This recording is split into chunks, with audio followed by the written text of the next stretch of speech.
Hi అండి. ముందుగా అందరికీ ఉగాది పండుగ శుభాకాంక్షలు. మేము ఈ ఉగాది పండుగని ఎలా సెలబ్రేట్ చేసుకున్నామో అన్నది 1 మినిట్ మినీ వ్లాగ్లో చూపిస్తే చూసేయండి.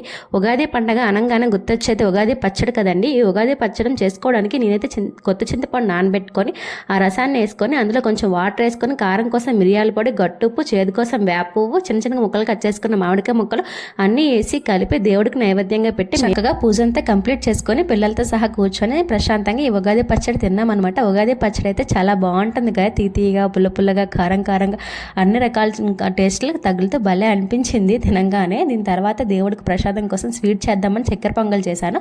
చక్కెర పొంగల్ స్వీట్ చేసి దేవుడికి ప్రసాదంగా పెట్టి పిల్లలకు కూడా పెట్టాను, వాళ్ళు కూడా తిన్నారు. దాని కోసం వాటర్ మెలన్ ఉంటే హెల్తీగా ఐస్ క్రీమ్ ప్రిపేర్ చేశాను. ఫుల్గా ఎంజాయ్ చేస్తూ ఐస్ క్రీమ్ అయితే తిన్నారు. దాని తర్వాత లంచ్ కోసము వెజ్ బిర్యానీ డబుల్ కా మీఠాతో ముగించేసాము. ఫైనల్గా మా కోసం వాటర్ మెలన్తో జ్యూస్ చేసుకొని తాగాము. ఇలా మా ఉగాది పండుగని పిల్లలతో సింపుల్గా సెలబ్రేట్ చేసుకున్నాము. Thank you for